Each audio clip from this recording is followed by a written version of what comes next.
2வது யாருக்கு கொடுக்கணும்னு சொல்லி வேதம் சொல்லுதுன்னா, உங்களை சுத்தி தேவையுள்ளவர்களுக்கு. இல்ல ஒருவேளை அவங்க வந்து புவரா இருக்கலாம், தேவையோடு இருக்கலாம். சிங்கிள் பேரண்ட்ஸ் நிறைய பேர் இருக்காங்க. இப்போ எங்கள் டீமெல்லாம் நாங்கள் சேர்ந்து சில பேருக்கு சிங்கிள் பேரண்ட்டுக்கு சில டைம் வந்து பிள்ளைகளுக்கு படிக்க வைக்கிறதுக்கு எஜுகேஷனுக்கு we raise funds and we give to தெம்ல நிறைய பேருக்கு நாங்கள் வந்து அப்படிலாம் கொடுக்குறோம்.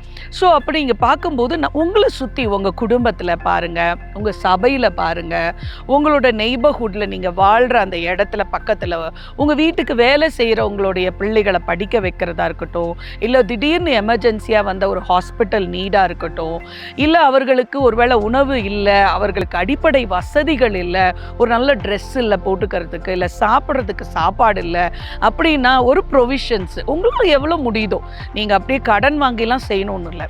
அது ஒரு 100 ரூபாய் 50 ரூபாயிலேருந்து ஆரம்பிக்கலாம். ஏங்க விதவையை பாருங்களேன், 2 காசு கொடுத்த உடனே ஆண்டவர் சொன்னார் இது ஒரு பெரிய காணிக்க. ஆண்டவர் அவர் வந்து பூரிப்பாகிறார். பூரிப்பாகும்போது கண்டிப்பாக வந்து திரும்பி என்ன பண்ணுவார், ஆண்டவர் பயங்கரமாக நம்மளை ஆசீர்வதிப்பார்.